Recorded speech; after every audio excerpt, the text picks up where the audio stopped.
తెలంగాణ రాజకీయాల్లో మరోసారి ఉత్కంఠభరిత క్షణాలు. అనర్హత పిటిషన్లు, స్పీకర్ ముందు సాగుతున్న విచారణలు, ప్రభుత్వం ప్రతిపక్షం మధ్య పెరుగుతున్న టెన్షన్. స్పీకర్ ముందు హాజరైన దానం నాగేందర్ తరపు న్యాయవాది విచారణను మార్చి 2కు వాయిదా వేయడంతో రాజకీయ వర్గాల్లో అనేక ప్రశ్నలు మొదలయ్యాయి. ఇక ఇదే సమయంలో శనివారం ఉదయం 11 గంటలకు కడియం శ్రీహరి అనర్హత పిటిషన్పై విచారణ జరగనుండడం ఈ వ్యవహారాన్ని మరింత హై వోల్టేజీగా మార్చింది. ఇది కేవలం న్యాయ ప్రక్రియ మాత్రమేనా, లేదా రాజకీయ భవిష్యత్తును నిర్ణయించే ఘట్టమా? ఇక ఇప్పటికే తెలంగాణ రాజకీయాల్లో హాట్ టాపిక్గా మారింది. దానం నాగేందర్ కేసు విచారణలో ఏం జరిగింది, ఏం జరగలేదు అన్నదే ఇప్పుడు పెద్ద చర్చ. స్పీకర్ ముందు వాదనలు వినిపించాయా, లేదా న్యాయపరమైన సాంకేతిక అంశాలతో విచారణను వాయిదా వేశారా? మార్చి 2కు డేట్ పడడంతో ప్రతిపక్షాలు అనుమానాలు వ్యక్తం చేస్తున్నాయి. ఇది కాలయాపన వ్యూహమా, లేదా సహజ న్యాయ ప్రక్రియలో భాగమా? ఇలాంటి ప్రశ్నల మధ్య ఇప్పుడు కడియం శ్రీహరి కేసు విచారణపై అందరి దృష్టి కేంద్రీకృతమైంది. ఇక దానం నాగేందర్ తరహాలోనే ఇక్కడ కూడా వాయిదా పడుతుందా, లేదా స్పీకర్ కీలక నిర్ణయానికి అడుగు వేస్తారా అన్నదే రాజకీయ వర్గాల్లో గట్టిగా వినిపిస్తుంది. ఉదయం 11 గంటలు. ఈ టైం ఇప్పుడు తెలంగాణ రాజకీయాల్ని ఊపేసే క్షణంగా మారింది. విచారణ అనంతరం ఏమైనా స్పష్టమైన చర్యలు ఉంటాయా, లేదా న్యాయపరమైన కారణాలతో మరోసారి వాయిదా పడుతుందా? నిజ నిజాలు బయటపడతాయా, లేదా ఈ వ్యవహారం మరింత కాలం లాగుతుందా అనే ప్రశ్నలు అధికార పార్టీని మాత్రమే కాదు, ప్రతిపక్షాలను కూడా సమానంగా కలవరపెడుతున్నాయి. ఎందుకంటే అనర్హత పిటిషన్లపై వచ్చే నిర్ణయాలు రాష్ట్ర రాజకీయ సమీకరణలపై ప్రత్యక్ష ప్రభావం చూపించే అవకాశం ఉంది. ఒకవేళ నిర్ణయం వస్తే అది రాజకీయంగా సంచలనంగా మారుతుందా, లేదా వాయిదా పడితే ఇది అంతులేని ప్రక్రియేనా అన్న విమర్శలు మరింత బలపడతాయా? ఇప్పుడు తెలంగాణ మొత్తం శనివారం విచారణపైనే కాదు, విచారణ అనంతరం వచ్చే స్పీకర్ నిర్ణయం పైన కళ్ళు పెట్టుకొని ఎదురు చూస్తుంది. ఇక ఇదే అంశంపై మరింత సమాచారం మా ప్రతినిధి మధు లైవ్లో అందుబాటులో ఉన్నారు. మధు, చెప్పండి, ఏదైతే దానం నాగేందర్ తరహాలోనే వాయిదా పడుతున్న విచారణలు, అదేవిధంగా రేపు కడియం శ్రీహరిది కూడా విచారణ ఉన్నప్పటికీ ఈ తరహాలో అసలు ఏం జరగబోతుంది? విచారణ తర్వాత కూడా కొన్ని ఎక్స్పెక్టేషన్స్ ఉన్నాయి, రాజకీయ వర్గాల్లో ఎలాంటి మార్పు చోటు చేసుకోబోతుంది? దీనిపైన అప్డేట్స్ ఏంటి మధు?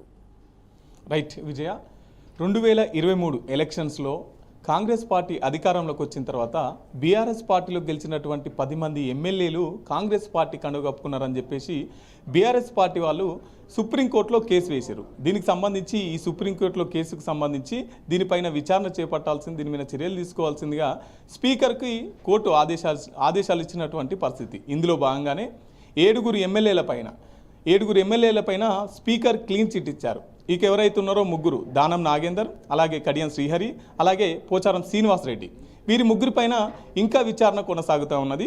ఈ విచారణ నేపథ్యంలో ఈరోజు ఖైరతాబాద్ ఎమ్మెల్యే దానం నాగేందర్ గారు విచారణకు హాజరయ్యారు. ఇక ఈ విచారణ మార్చి 2కు వాయిదా పడ్డది. ఎందుకంటే దానం నాగేందర్ గారు ఖైరతాబాద్ బీఆర్ఎస్ పార్టీలో గెలిచి, ఎమ్మెల్యేగా గెలిచి, సికింద్రాబాద్లో కాంగ్రెస్ పార్టీ నుండి ఎంపీగా కూడా పోటీ చేశారు.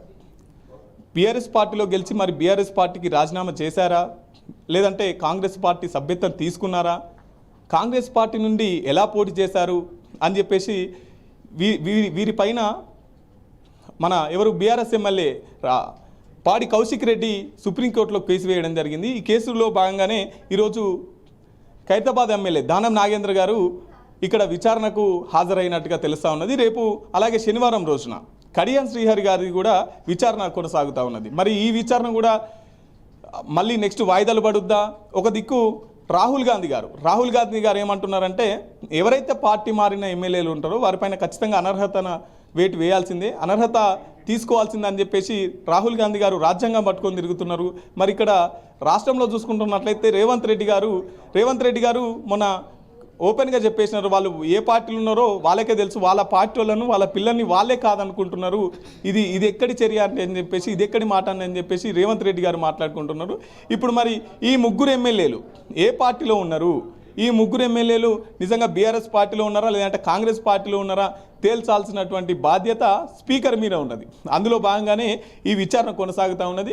రేపు శనివారం రోజున కడియం శ్రీహరి గారు కూడా స్టేషన్ గన్పూర్ నుంచి బీఆర్ఎస్ పార్టీ తరఫున పోటీ చేసి 2023 ఎన్నికల్లో బీఆర్ఎస్ పార్టీ నుంచి ఎమ్మెల్యేగా గెలుపొందారు. తర్వాత వారి బిడ్డ కడియం కావ్య గురించి కాంగ్రెస్ కండువ కప్పుకొని కాంగ్రెస్ పార్టీ నుంచి కడియం కావ్య గారు ఎంపీగా పోటీ చేశారు, గెలుపొందారు.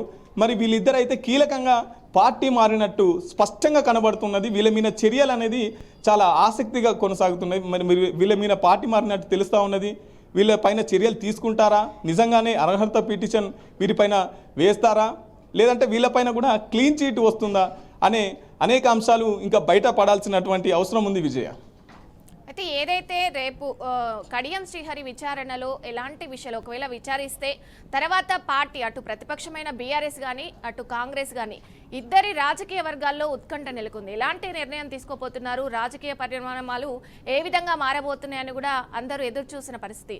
ముఖ్యంగా దీనిపై కేటీఆర్ ఎప్పటికప్పుడు పోట్లాడుతూనే వస్తున్నారు. దీనికి సంబంధించి మున్ముందు రాజకీయాల్లో ఎలాంటి మార్పులు ఉండబోతున్నాయి అంటారు మధు? ఇప్పటికైతే 7 ఎమ్మెల్యేల పైన స్పీకర్ గారు క్లీన్ చీట్ ఇచ్చారు. వాళ్ళు ఎటువంటి పార్టీ మారినట్టు ఆధారాలు లేవు. ఎందుకంటే పార్టీ మారినట్టు కాంగ్రెస్ పార్టీలో నుండి సభ్యత్వమైనా తీసుకోవాలి, లేదంటే బీఆర్ఎస్ పార్టీకి రాజీనామా చేసినట్టన్నా ఈ రెండు ఉండాలి, లేదంటే అసెంబ్లీలోనైనా ఉండాలి. కాబట్టి ఈ రెండు జరగలేదు కాబట్టి వాళ్ళు పార్టీ మారలేదు అని చెప్పేసి 7 ఎమ్మెల్యేల పైన క్లీన్ చీట్ ఇచ్చారు. ఇక వీళ్ళు ముగ్గురు ఎవరైతే ఉన్నారో ఈ దానం నాగేందర్, కడియం శ్రీహరి. మరి కడియం శ్రీహరి వారి బిడ్డ కోసం, బిడ్డ టికెట్ కోసం, బిడ్డ గెలుపు కోసం కాంగ్రెస్ పార్టీలో మారినా నేను కాంగ్రెస్ పార్టీలో ఉన్నానని ఇప్పటికి చెప్పుకుంటున్నటువంటి పరిస్థితి. దానం నాగేందర్ గారు అయితే ఏ పార్టీలో ఉండాలనో ఆ పార్టీలోనే ఉన్నా అని చెప్పేసి దానం నాగేందర్ గారు మాట్లాడుతున్నారు. మరి స్పీకర్ వీరి ముగ్గురి పైన ఏం నిర్ణయం తీసుకుంటారు, ఏం నిర్ణయం తీసుకోబోతున్నారు? ఇక కడియం శ్రీహరి గారు కూడా మరి ఇలాగే విచారణ పేరు మీద, వాయిదాల పేరు మీద ఇలాగే సమయాన్ని కొనసాగిస్తారా, లేదంటే రాహుల్ గాంధీ గారు చెప్పినట్టు నిజంగా సుప్రీంకోర్టు చెప్పినట్టు వీళ్ళపైన అనర్హత పిటిషన్, అనర్హత వేటు వేస్తారా అనేది స్పీకర్ నిర్ణయం బట్టి ఉంటుంది విజయ్ గారు. Right, thank you Madhu, thanks for the updates.